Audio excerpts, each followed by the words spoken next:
All right, so today we're studying how to evaluate a competitive offering. This should not come as new news to you, but it's good review. So we're in our sourcing cycle again. We've been working on these first three. Now we're going to work on analysis of supplier proposals, really. Negotiation and selection a little. Not negotiation, but selection. So evaluate competitive offerings to identify the overall best offer for a product or service. So the decision matrix, hopefully you've all been able to at least take a look at CP Laser sometime in the past. That is our multi-attribute evaluation tool. It's a pretty good tool. Identify sourcing criteria, provided definition for each. So criteria or attributes carry varying degrees of importance. So quality's got some attributes or criteria, purchasing's got some, engineering's got some, and they're all different. And so you got to weight the criteria according to the relative importance. So, what's more important, engineering or quality or price?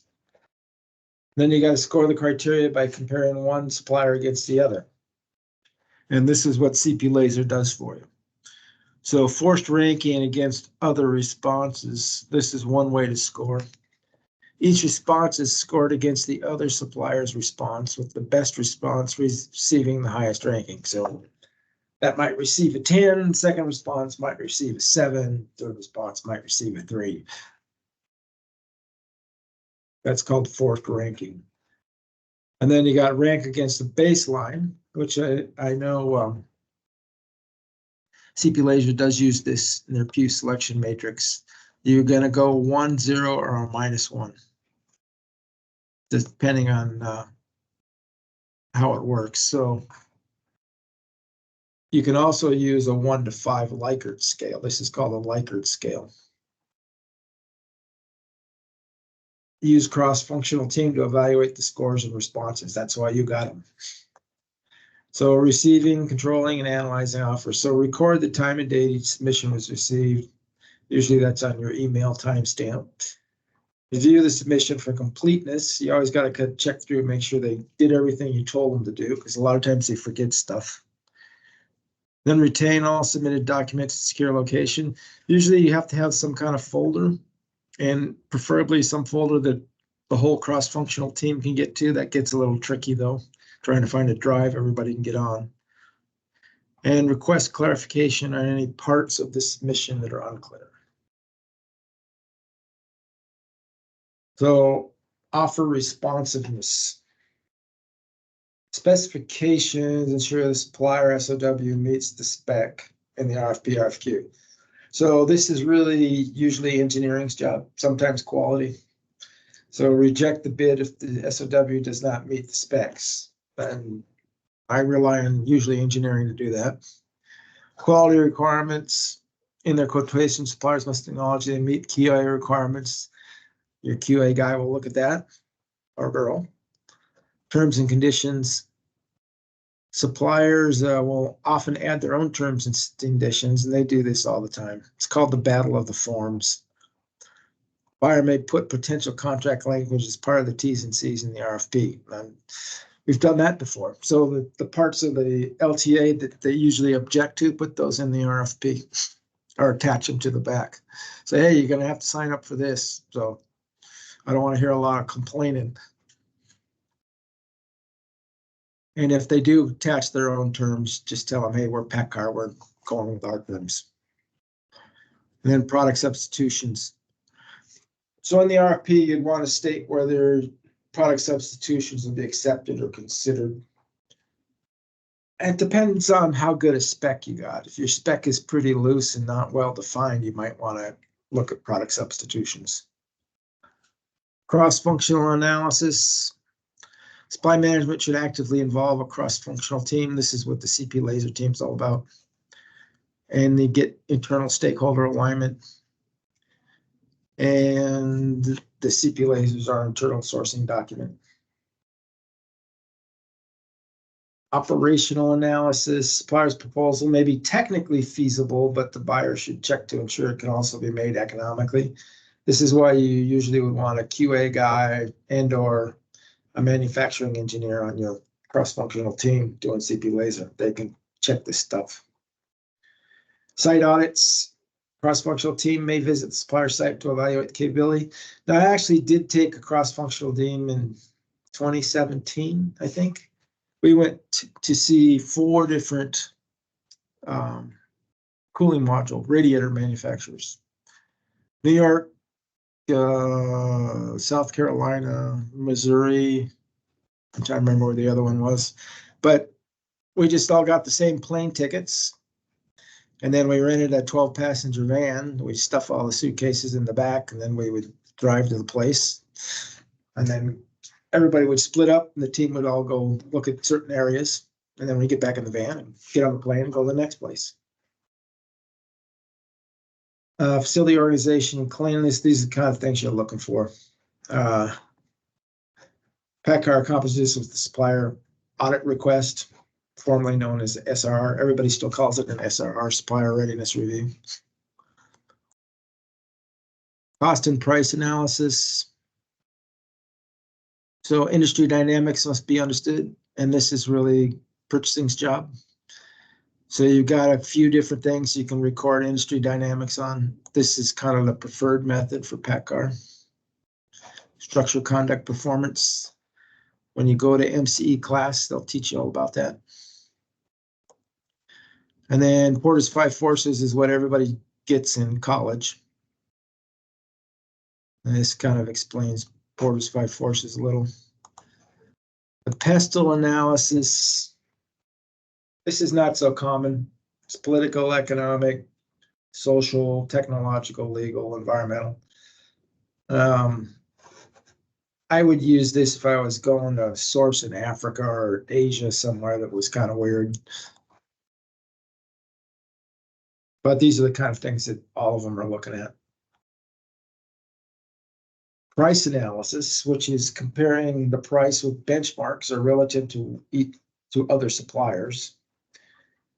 Using pure data provided by another organization for market benchmarking, and most of the time, should cost is more cost analysis, but bottom-up reverse engineering. Profit analysis, this is part of should cost, and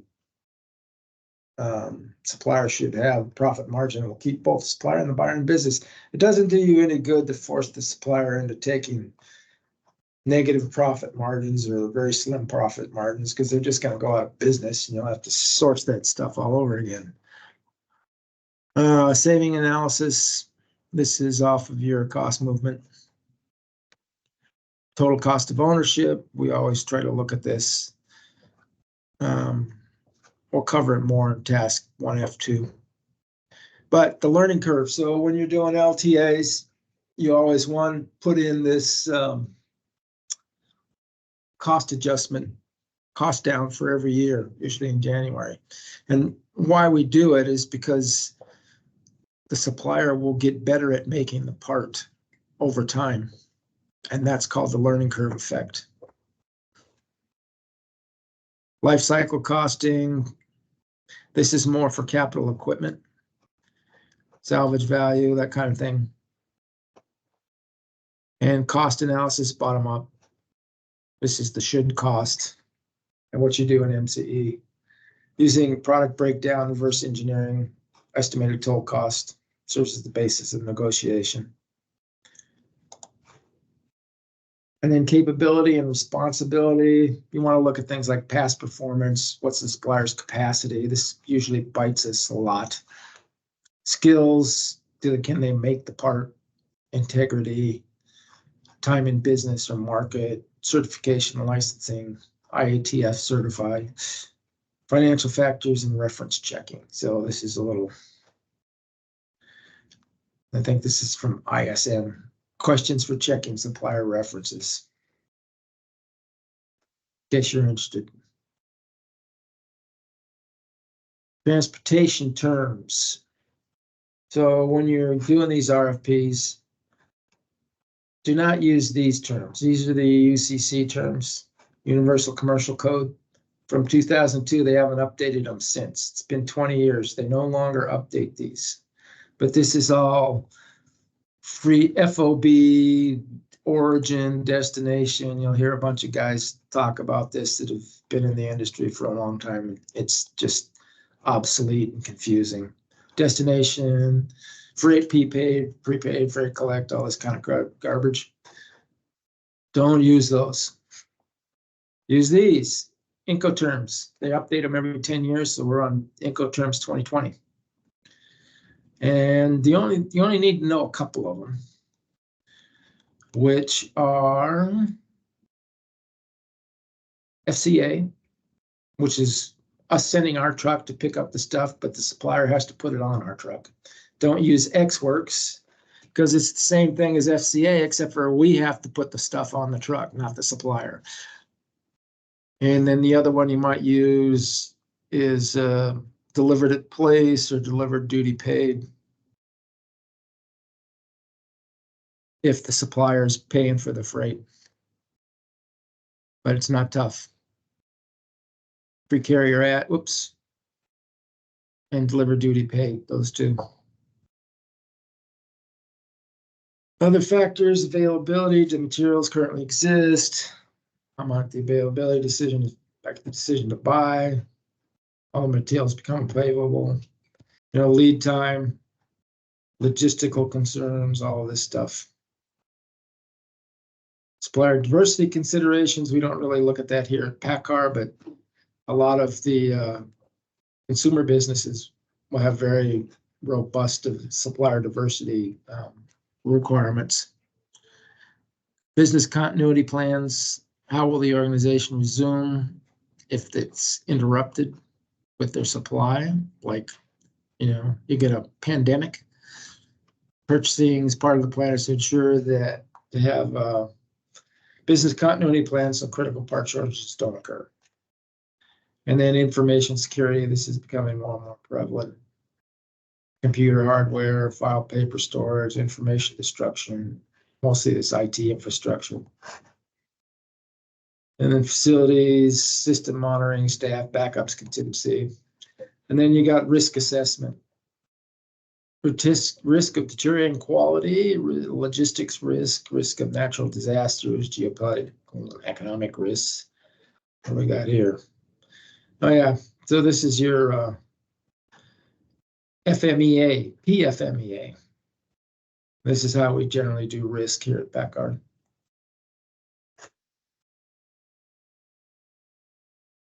And then we got some supplier selection criteria from ISM, in case you're interested. Some good things to look at.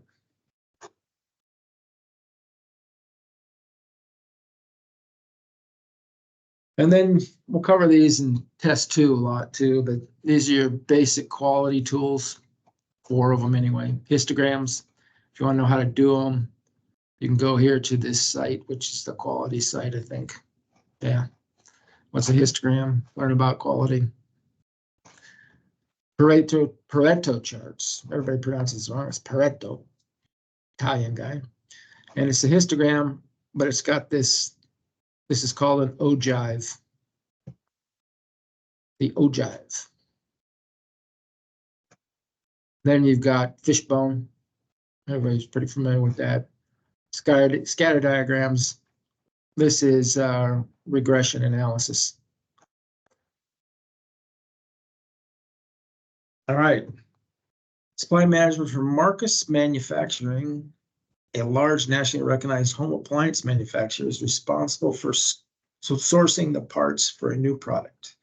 A sink-mounted disposal unit that is self-activated based upon the weight of the material in the disposal unit. Okay. The part she needs to source is the stamping that forms the outer wall of the disposal unit. Considering potential rust is a continuous problem, which of the following should she develop first? Well, this is a supply manager. Okay. Any guesses here? A. That's what I would kind of can't go anywhere without a product spec. A it is. All right. Got one more here. Supply manager recently sent out an RFP for a gold-plated brass threaded rod. The gold is not unusual except for the overall length. And the requirement for 18K gold plating to a thickness of 10 microns.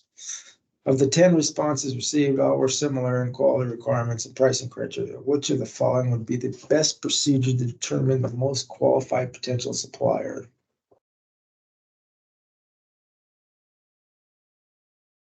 I think this is like, think CP laser. C. Yeah, that's what I would go with. Better be C. Let's see what these guys have to say. C it is. Yeah, they are. So anytime you see ranking tool or matrix or anything like that, ISM loves those things. It's usually the answer. All right. So there's 7 questions out there. You guys go ahead and pull them down and get on them, and we will go over answers at 2:25. Unless everybody gets done first, by raise your hand when you get done.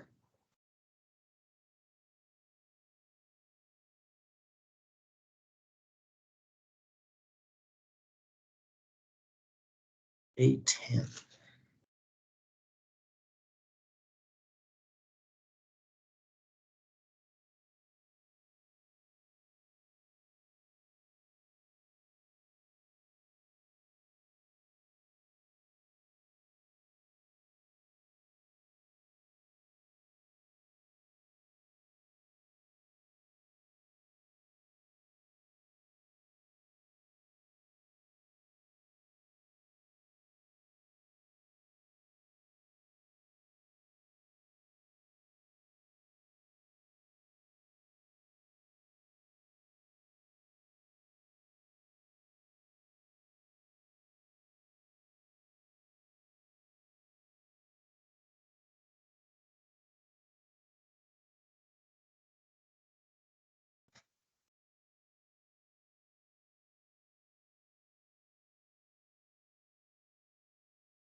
All right, let's go look at some answers here.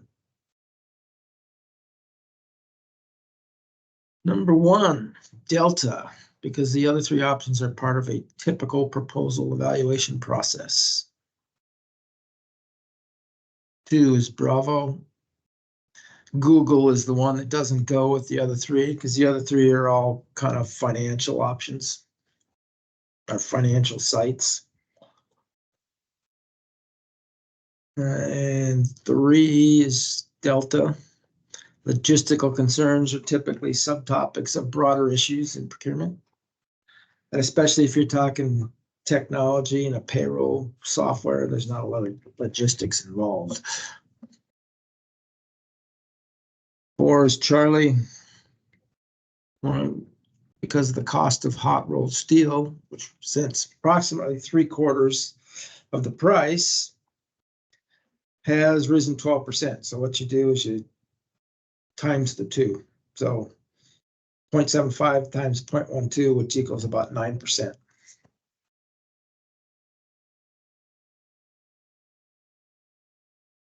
Five is Alpha. Because a supplier gains experience manufacturing a new part or conducting a new service, they will become more efficient and will be able to lower the cost of manufacturing the part. It's known as the learning curve. 6 is Charlie. Using measurable sourcing criteria takes the emotion out of the selection decision.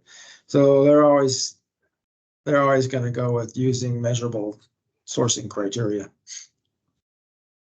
And 7 is Alpha, a Pareto chart, histogram in descending order. It's a diagram of values being measured versus frequency with how each one occurs. All right, any questions? All right, I think we got questions tomorrow, if I'm not mistaken. Yeah, we're doing questions tomorrow and Thursday. And then I'm off watching World Cup racing on Friday, so we'll pick up again on Monday. All right. Thank you. Thanks, See you Rick. guys later. Yeah. See ya. Thanks, Rick.